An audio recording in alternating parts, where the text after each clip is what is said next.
Okay, yogis, this is a second video, companion video to the video on arm balancing with crow and baby crow. So just a few more tips on variations for crow. So crow is a journey. Some people, like I said, some people do pop right into crow. Others, it takes, myself included, it took me longer, and it might take you a little bit longer to get into crow.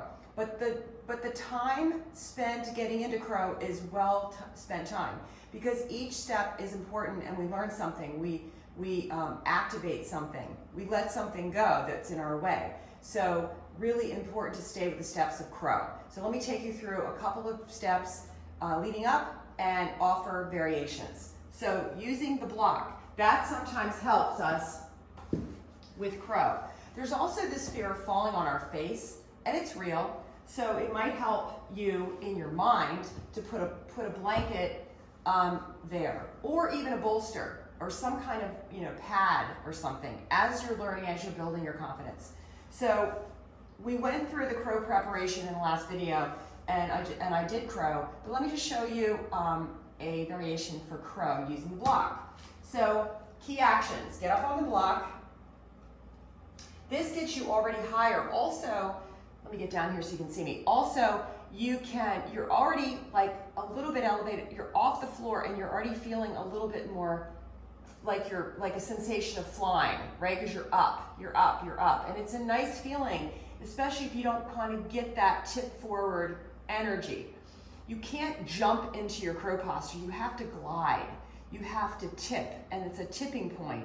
Learning where that point is where you can tip forward but not fall on your face. And how do you activate, how do you counterpose from the back, right? Opposites, dealing with the opposites of light and heavy at the same time. Knees are gonna go wide here now, so heels are high and your toes are hanging off the edge of the block. So you're already tipping and you're creating a little bit more force forward, okay? So then, blanket can be there in case it makes you feel better. Palms are gonna be flat and you're gonna go into your same deep fold shape. Your little wing legs are ready. Your elbows are gonna bend a little bit. And instead of here, this maybe keeps you from lifting your booty high, which you don't wanna do. You wanna stay in the crunch. Now your eyes, your drishti forward. Round your spine into cat pose. You really wanna pull up and in Samana Vayu. But you wanna stay light also. That leaving the eyes up high forward gives you that effect, right, of flying. Palms are flat. Little wings are here, and then create a little shelf just by bending your elbows. Gaze forward, and then just tip forward onto the arms. Maybe that's just it, the prep. And you're gonna just squeeze the legs in and round your spine. Feel the shoulder blades spreading apart in the back, creating the wingspan.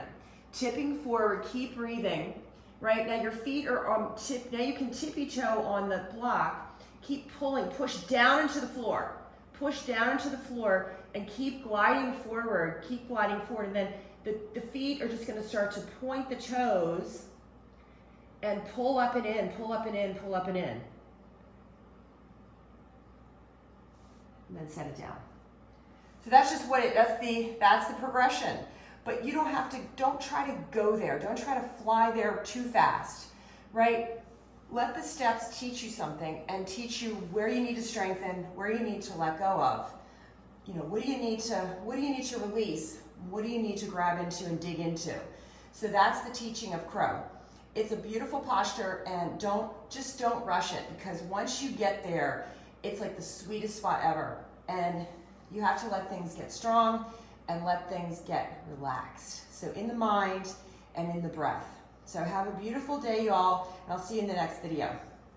Namaste.